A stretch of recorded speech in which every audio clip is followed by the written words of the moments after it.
If you've ever wondered how to show up online with confidence, an effective leader today needs to be as comfortable online in social media as a 1980s leader was on a phone call or a 3 martini lunch. or how to build a digital presence that actually reflects who you are, Digital leadership is a skill and an opportunity for every leader, every person in their career. then today's episode is going to change everything. When you are online, you have an opportunity to share your expertise, your insight, your perspective, your story for the purpose of helping other people. Meet Kristi Piehl, Emmy award-winning journalist, CEO of Media Minefield, author of Flip the Script, and one of the top digital leadership voices in the country. Kristi has helped executives, founders, and leaders transform their online presence, build trust through storytelling, and use social media as a positive force. So today we're going to dive into what digital leadership really means, why owning your story matters more than ever, and how to get past the fear of posting. So if you're finally ready to do a little bit more with your digital presence, this is the show for you.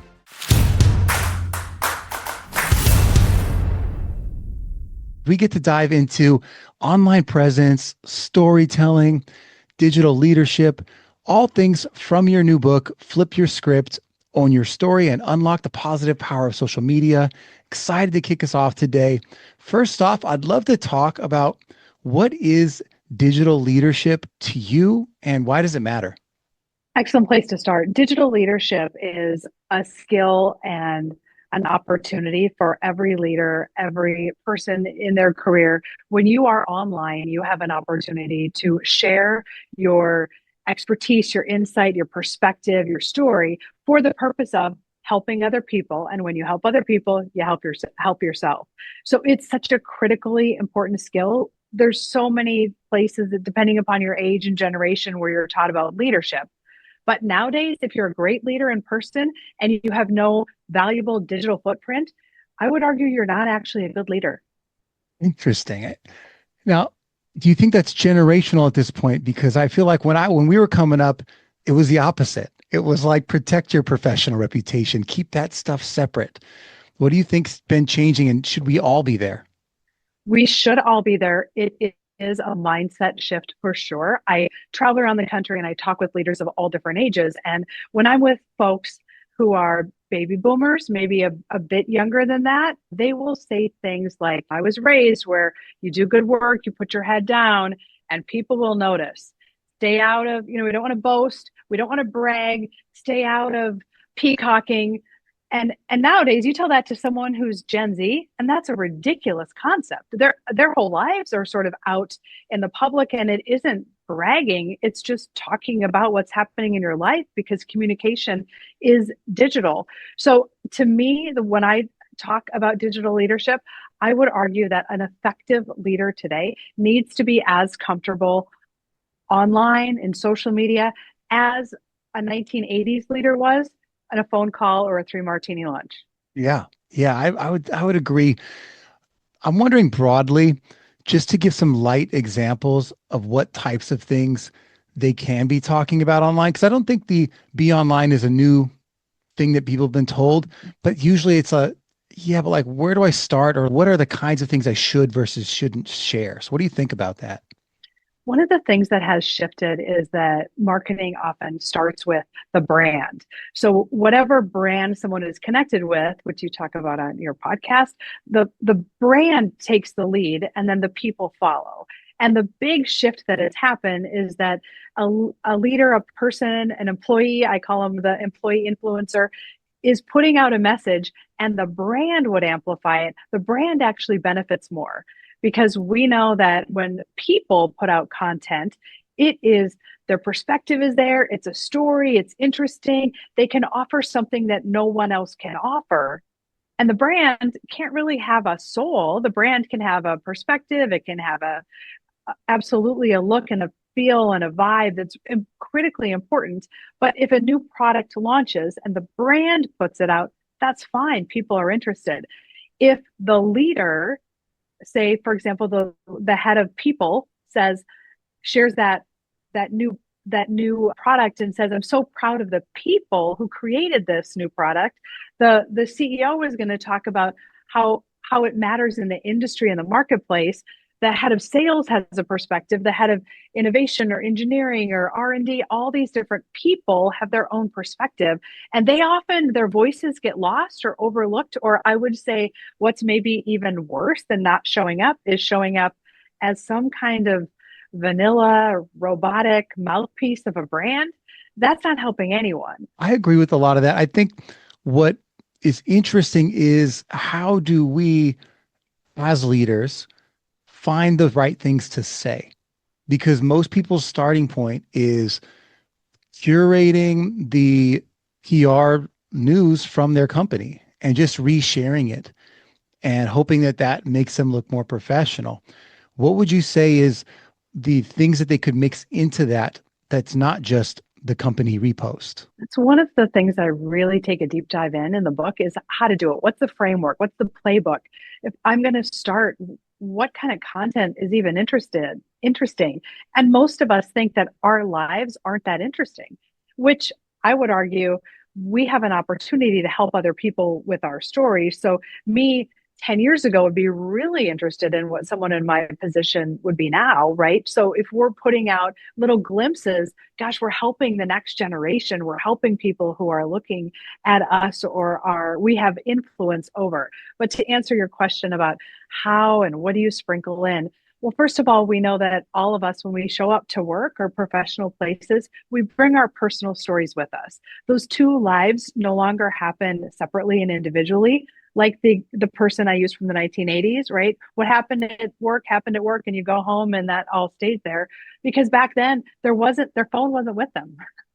Their computer wasn't with them. Their emails weren't with them. So they were able to have this separation. We don't anymore. And we also know that people want to work with people. We work in these hybrid global environments where, gosh, what do we connect about at a call? We connect about the weather or our families or our pets, what we're reading, what movies we're watching. These types of hobbies and interests are just the things that make us human, are the things that we can share online.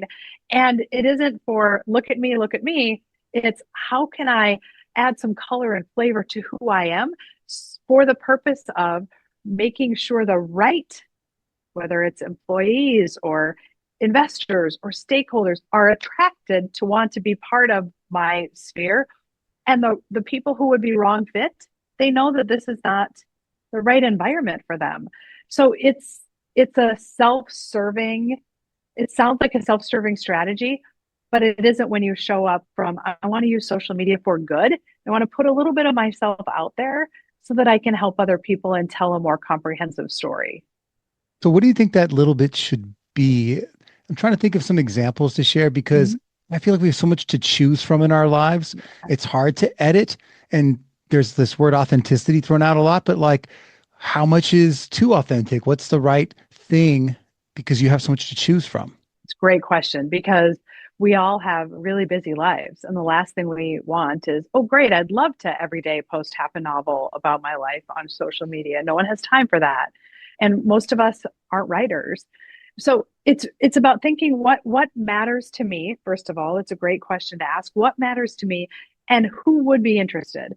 So I was just last week with a group of leaders, and there was a gentleman, and he said, gosh, there's not that interesting. Like I work and I have my grandkids. I'm not that interesting.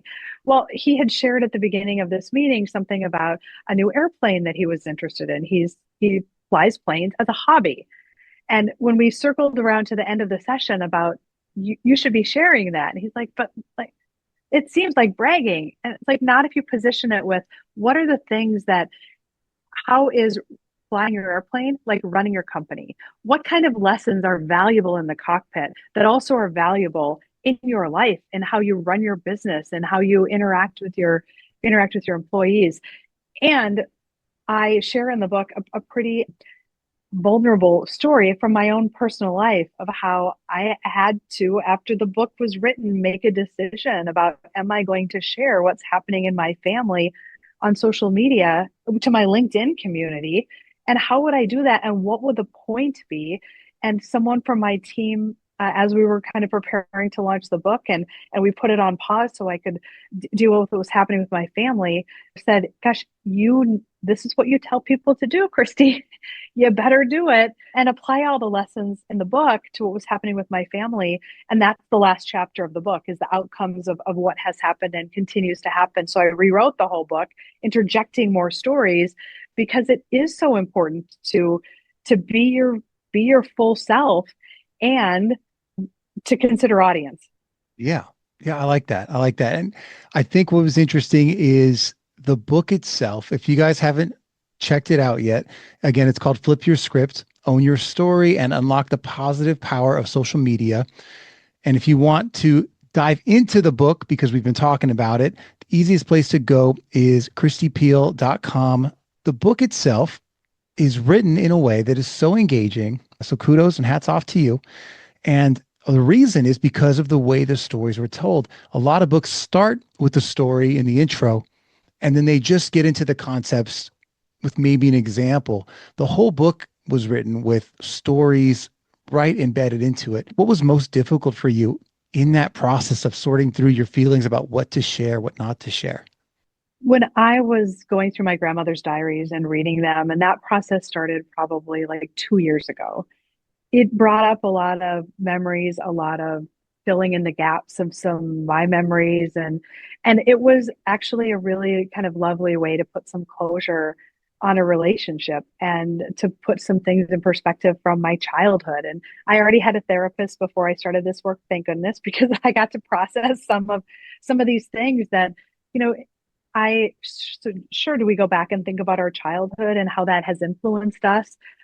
Yes, but I was like right up looking at it. So that was actually very, very valuable and a really good exercise just in general. And then also, I knew that looking at it, all of it, and what's going on with my son, and even the things in the business that I share, some of it is just interesting to me because I lived it. But I had to take myself out to the audience and say, well, is this interesting to them? Because at the end of the day, if I wanted to write something for me, it would be my diaries, which I'm already doing. So I brought in different people who I really trusted their insight and didn't have the emotional connection to my grandmother, and to say, okay, is this compelling? Is this interesting as someone who never met her and will never meet her? And is it applicable? And what I'm getting back now that the book has been out for some weeks is how much they do connect with that, and how much it might bring up something about their grandparent, or even what they hope that their grandchildren someday would take away. So there is this kind of legacy building concept, which absolutely applies to brands and to business leaders, and to people just starting their career. Is it isn't just about the today. You do have a responsibility to your future self to make good decisions right now. And social media is such an important tool, especially in the world of REO and GEO and SEO and all these different terms that matter so much. We are searchable.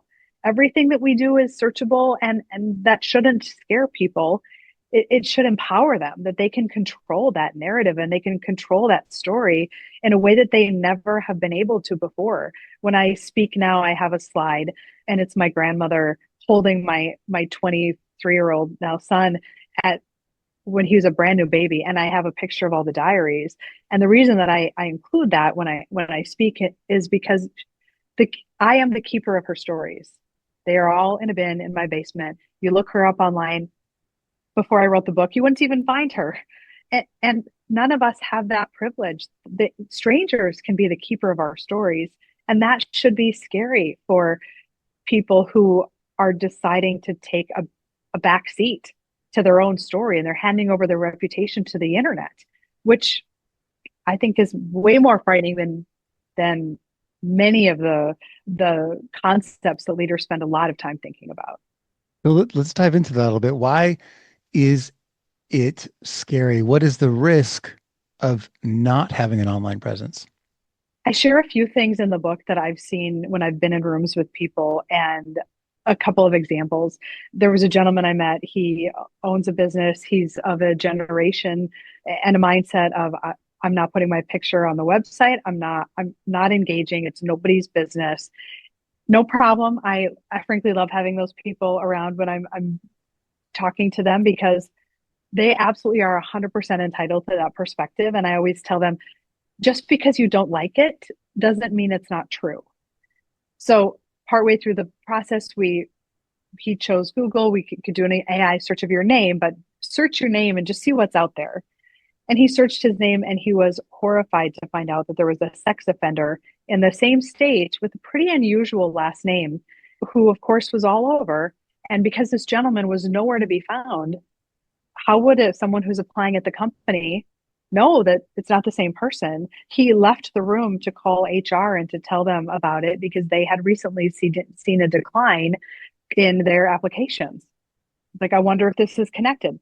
Maybe you don't have to be out there regularly doing TikTok dances. That's not what we're talking about, but proactively ensuring that you know what is out there about yourself, what other people are writing, and making sure that you are putting out content so that if there are things like someone with the same name, or if there are things that you've done in the past, or if there are lawsuits, or most leaders at some point find themselves named in a glass door post or something that they don't think is reflective of who they are, well, you can be really mad at the person who wrote it.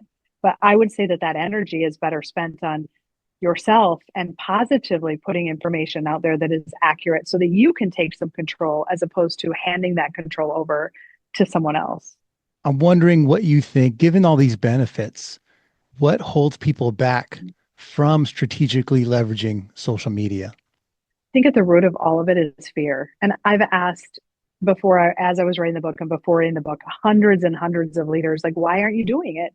Odds are your marketing department, your kids, someone has told you, hey, you should probably start engaging, but you haven't. And it's fear. And there's a few different fears that I list in the book. I think some of it is fear of getting canceled, fear of not knowing what to say, or and you brought that up earlier, like, well, where do I start, what do I say? And I do think for some people there's a deep seated fear of having the brand new hire know more than them, because most brand new hires are going to just be more comfortable in a social environment than they are, and that's a really hard thing for a very skilled and seasoned leader. And social media, like most things right now, is changing so quickly, and how to make sure that you're staying on top of AI in the social media environment is one new wrinkle. And so I think it's much easier for folks to say, gosh, I'm afraid of all sorts of things, so I'm just going to say no, thank you, not for me. And some people take it one step further and say social media is terrible, bad, awful, it's ruining the world, and I can't believe that anyone is out there, which is unfortunate. In your book, you say the stories of your grandmother's life aren't so much about what she did on any given day, but who she shared her days with. How does that affect how you approach social media? It's all about people. It's all about the people. When I used the example before about a product launch, it's not about the product, it's about the people who created that product and who need that product. And it is the way that a leader who's worried about bragging or boasting, it isn't about look at me, look at what I've done. It's an opportunity and a platform to elevate others and to shout out others and to recognize others, because none of us in our careers would be where we are without the benefit of all the people around us.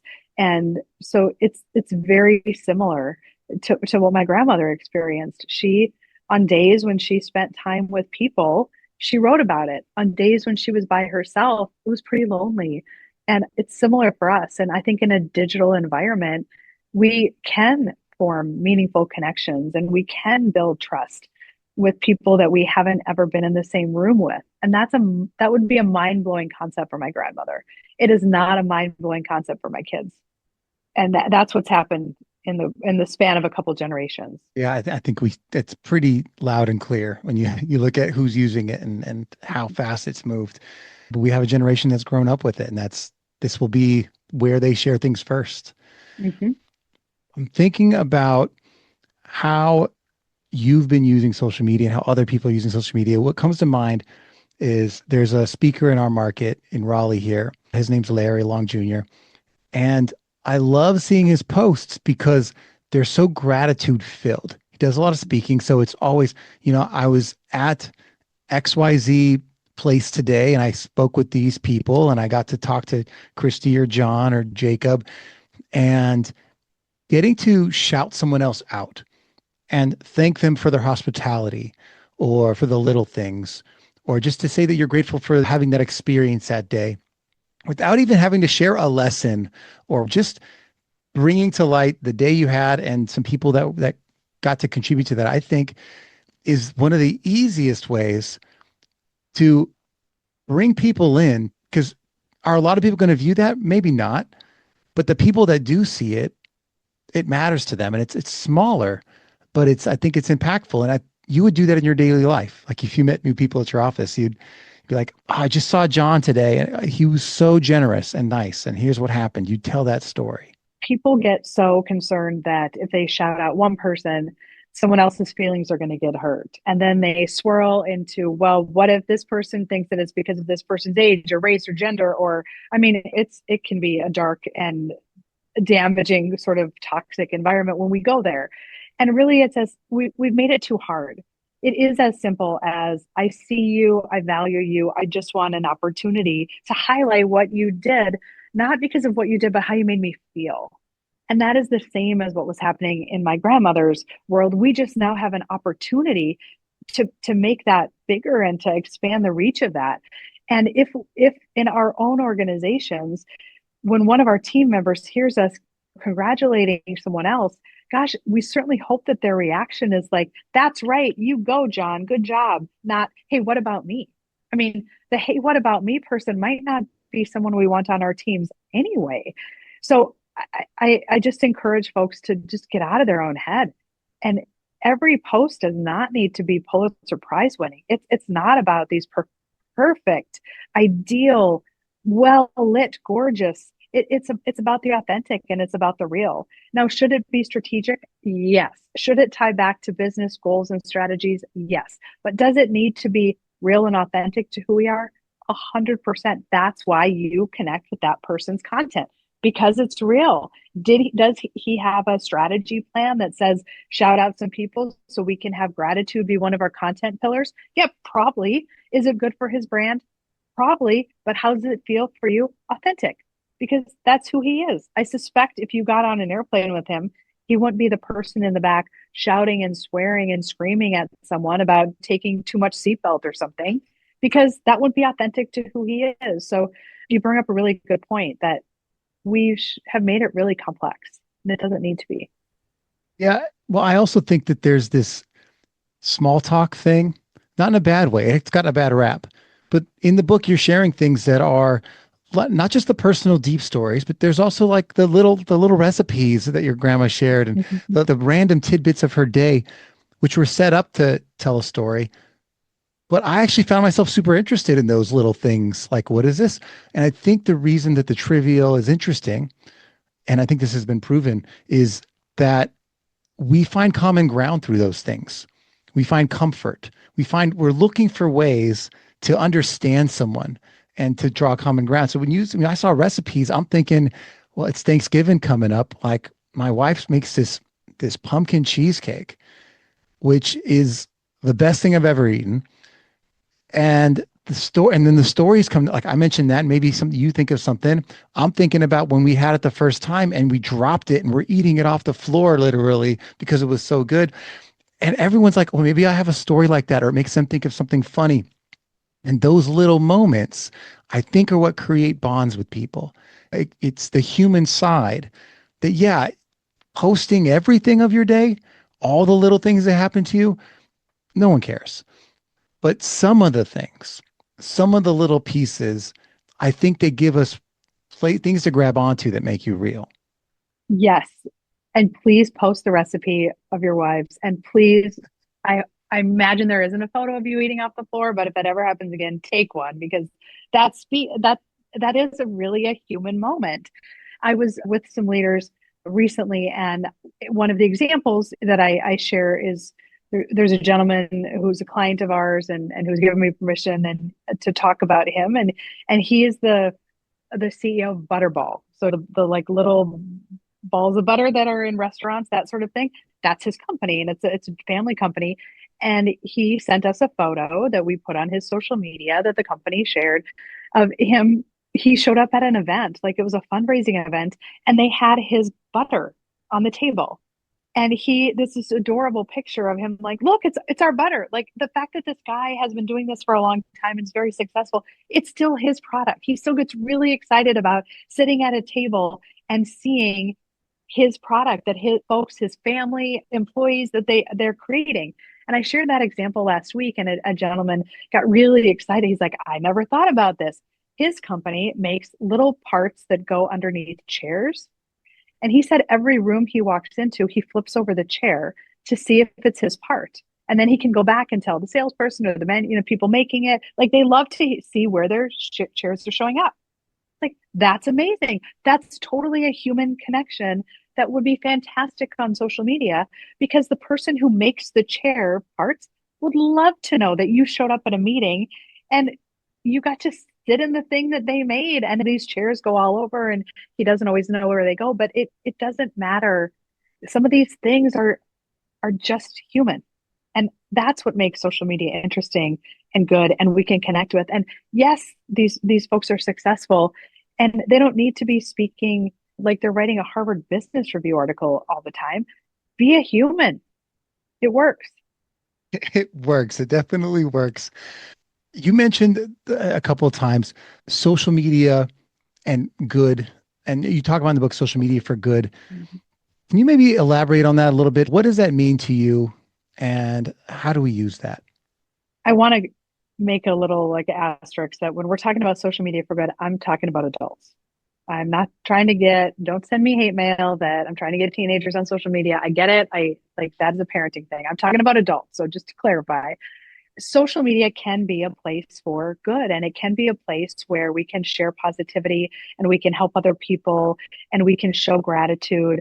All of those things are possible on social media. And yet, what often fills our feeds are negativity and hate and judgment, and you should do this or you should think this, or let me tell you about my political perspective. And in the wake of Charlie Kirk's murder, Wall Street Journal reported more than 150 leaders lost their jobs from what they posted on social media. And it has become a place, I think, at times of just toxicity. And I think folks who want to play in the gratitude, positivity, gosh, I love giving back. And to me, social media is another place where you can give back and impact your community at a much bigger scale than going and packing food. Not that you shouldn't pack food, but you can do both. Those people are leaving social media and they're frustrated. And what happens when we leave a space where voices are really important and can make an impact? Well, the loud, hateful voices fill in the blanks. Or the brands, which brands belong on social, but brands aren't people. And and so let's just make sure that we aren't stepping away from something that has the power to do good just because it makes us uncomfortable. And I challenge people one step further that if you hate your social media feed, that's kind of on you, because you're choosing who you're allowing into your feed. You're choosing who you're connecting with. You're choosing what you're liking and following. So we also have a responsibility to remove the people that aren't bringing the positivity in and add the people who are. Because if social media is a place that just is disruptful and something that you hate, I got to look in the mirror. Yeah, and I would imagine, like, if you in real life too, if it's so much easier to have an experience and something went a little wrong and to complain. Like those are the easy things to react. Like, oh, I had a reaction, had a feeling, I want to express that thing. But how often did you have a perfectly nice experience, nothing went wrong, and you hadn't thought to speak out, a compliment, pay some gratitude to the person who you were working with or that was serving you that day as like at a restaurant, or we just go through, we expect that as normal, but we don't speak it, we don't say it, we don't express those things. And I think that mindset shift that is expressed in the book, and there's so much to think about and talk about and share with other people that is good. And if there was so much more of that, like there was in your book, I think we'd all be better for it. You think about brands, and when brands think about shouting out a person, right? One of the biggest mistakes and the easiest thing that I think a brand can fix, right, is they don't tend to see people as people. So it's so and so's anniversary with the company. And what does so and so get? They get like the same banner and their stock photo, congratulations, so and so on X number of years with the company.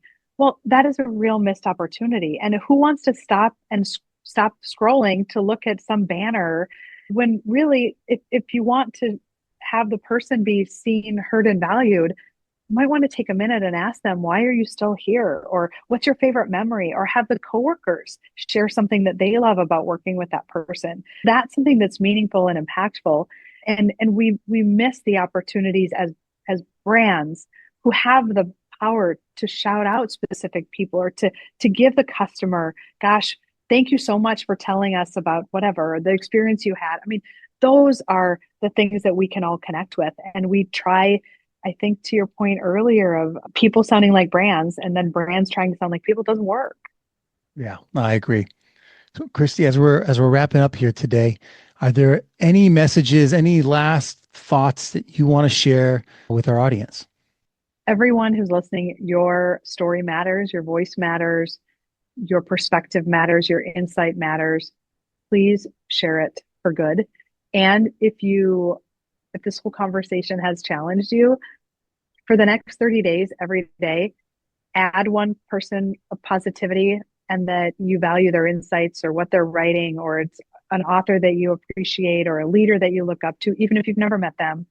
Add one person to your feed and delete someone who you find yourself disagreeing with a lot or mute them. And over the course of a month, you'll have a completely different experience. And I think you'll be empowered to express your voice a little bit more because, again, your voice matters. Own your story. It makes a significant impact on yourself and on others. Thank you for that. And thank you for the book, Flip Your Script, Own Your Story, and Unlock the Positive Power of Social Media. Thank you so much for joining us today. Thank you for having me. And thank you all for listening, and we will catch you next time. Brands on Brands.